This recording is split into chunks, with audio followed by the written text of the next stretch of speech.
اخوات عاملين ايه؟ طبعا كلكم اتفرجتوا على مسلسل غدر ومصلحة، اتفرجتوا على الحلقة الأولى والثانية والدنيا. نزلنا البوستر وقلنا دلوقتي احنا عملنا مسلسل غدر ومصلحة هينزل يوم كذا في الساعة كذا. حلو الكلام لحد هنا، حلو الكلام. أول حلقة نزلت وكسرت الدنيا والبلد كلها اتفرجت عنها وكله قال رأيه، اللي قال حلو واللي قال وحش واللي قاعد يتريق ومش عارف ايه معانا من كل الكلام ده. أنت كمشاهد عايز تتفرج على المسلسل ليك حرية الاختيار، تدخل على الرابط تخش على اليوتيوب تتفرج على الحلقة، مش عايز ما تدخلش على الرابط ما تدخلش على اليوتيوب ما تتفرجش على الحلقة. الموضوع سهل يعني، فاهم؟ المشكلة إن هم بيشوفوا بنظرتهم هم، ما يعرفوش مثلا إن أنا راجل كاتب فكرة منفذها، انا المخرج بتاعها والانتاج بتاعها والمونتاج بتاعها والتصوير بتاعها وكمان بمثل معاها. انت ما شفتش حته زي دي، انت ما فكرتش فيها لانها ما تخصكش، فاهم؟ احنا ما طلبناش رايك يا حماد، انت لو عندك كلمه حلوه قولها، فاهم؟ انما ما تجيش بقى تقول لي انت ومش انت. لا، انا عارف نفسي قبل ما انت تتكلم. اصلا ما تقوليش انت فاكر نفسك، انا عارف ان انا في حته ثانيه، انا عارف الحته دي مش مستاهله اصلا ان انت تيجي تفوقنا عنها، انت فاهم؟ انما انت ككلامك وكلام اللي زيك لا، بالذات على طول بالجزمه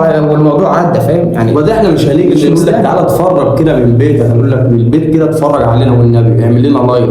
لا، انت بدماغك عايز تتفرج عادي، مش عايز خلاص يا اخي. طب حتى ابن بلدك يعني شجعه بكلمتين، لو انت مثلا راجل لسه دنيتك مش فاهم اللي بيحصل شجعه بكلمتين. عايش يا رجاله الدنيا ديت، والناس كلامها جميل وعاجبهم المسلسل ويكفينا. بس الاطفال الصغيره والشباب الصغيره بيقعدوا يتفرجوا على المسلسل وفرحانين ويقابلونا في الشارع الحلقه الثانيه هتنزل امتى، طب مين هيعمل ايه، طب مين هيخطف مش عارف، فاهم؟ الناس مندمجه مع المسلسل ومستنيين الحلقه الثانيه والثالثه، انت فاهم؟ لما تجيش واحد عرق ملوش شخصيه زيك، فاهم؟ او زيك، فاهم؟ اصل لمتين برضه الموضوع انا واخد مجال هو هنا وهنا وهنا، تيجي تقول كلمتين ما لهمش اي لازمه زيك بالظبط وزيك بالظبط، يعني مش مستاهل هي الحكايه. دلوقتي في رابط مسلسل انا عايز اتفرج عليه، ده انا عايز اتفرج عليه ومندمج، لا ده اخش اتفرج عليه، ادوس على الرابط يحولني على اليوتيوب اتفرج.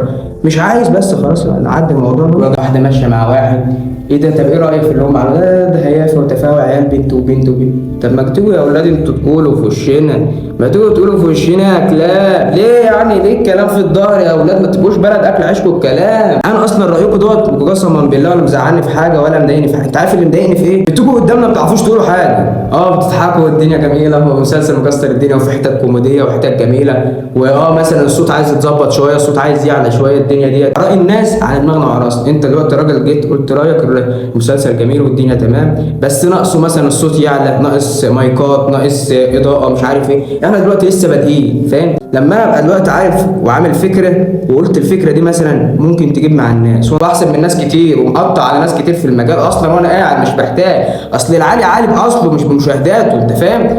لما انا ابقى راجل تمام وقمت جاي كاتب سيناريو وقمت جاي مثلا قصد راجل زي عبد القادر، راجل برضه ليه في التيك توك ومش عارف ايه، قلت له تعالى يا اسطى في سكريبت كتبته المسلسل هنعمل منه 10 حلقات وهننزله ونشوف الدنيا بتقول ايه. الراجل رحب بالفكره والدنيا جميله.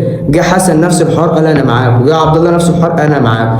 كبر الموضوع، عملنا اول حلقه كسرت الدنيا اتخربت هنا وهنا وكده، وصلت بره البلد وبره البلد كمان، وناس كتير عرفت بالموضوع وكانوا بيشكروا فينا جامد، وناس كانوا بتشجعنا واللي يقول رايه واللي يقول حلو بس ناقص الصوت يعلى وي كل الكلام ده على دماغنا وعلى راسنا، مش بنتكلم فيه في حاجه، انت فاهم؟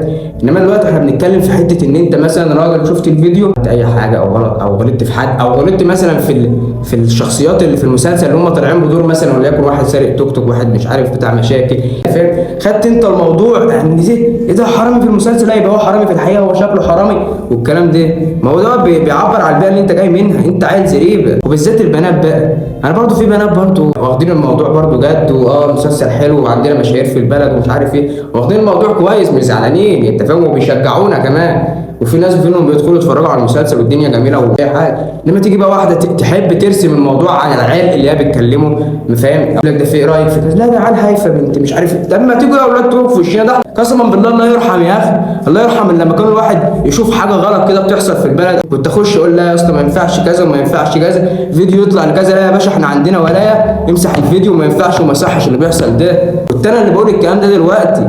وكمان يعني اللي عنده راي مثلا يقول لك ايه ده طالع لي بدور مش عارف ايه وعامل لي نفسه محترم وعامل له ما انا محترم عارف، وانا مستني منك رايك كده، وانا مستني منك ان انت تقول رايك. اصلا انا كده جاي عارف قيمه نفسي كويس وكلامكم دوت تحت مداسي، انت فاهم؟ بس انا اللي مزعلني ان انتوا ما بتعرفوش تقولوا حاجه في وشي، لان كل الموضوع ده كلها ملهاش اي لازمه بالنسبه لي. انا راجل بدات حاجه ومكمل فيها، الناس اللي معايا على دماغي وعلى راسي، واخواتي الكبار واخواتي الصغيرين، وفي ناس اصلا يعني مثلا انت كراجل محترم برضه، انت دلوقتي طلعت اتفرجت على المسلسل الدنيا والصنطه وطنطا والدنيا كلها شافته والدنيا ديت، وقال لك مسلسل جميل ومكسر الدنيا ونستنى منه حلقه واثنين وثلاثه ومش عارف ايه. جيت انت لما لقيت الموضوع كده والناس بتتكلم علينا، لا لما نروح بس نطلع معاه، انت فاهم؟ يتريق عليه يقول له انتوا ايه الهيافه يا ابني اللي انتوا عاملينها دي، انتوا ده فين؟ يجي تاني يوم بعد سيره الدنيا ما تاخدنا معاك يا اسطى ماشي بالله. بس برضه نرجع ونقول احنا اسفين جدا جدا جدا، الموضوع مش مستاهل كل دوت، بس هم كانوا كلمتين محشورين في زور، اصل انا خلقي ضيق فاهم. انما حته ان انت تطلع تتكلم من ورا ظهري وتقول ده عيال وده عيال وده عيال ومش عارف ايه، انت شبشب يالا افهم بقى وفوق لنفسك. بس يا اخواتي احلى مسا عليكم، وانتوا كده كده الناس المحترمه على دماغنا والناس اللي مش محترمه على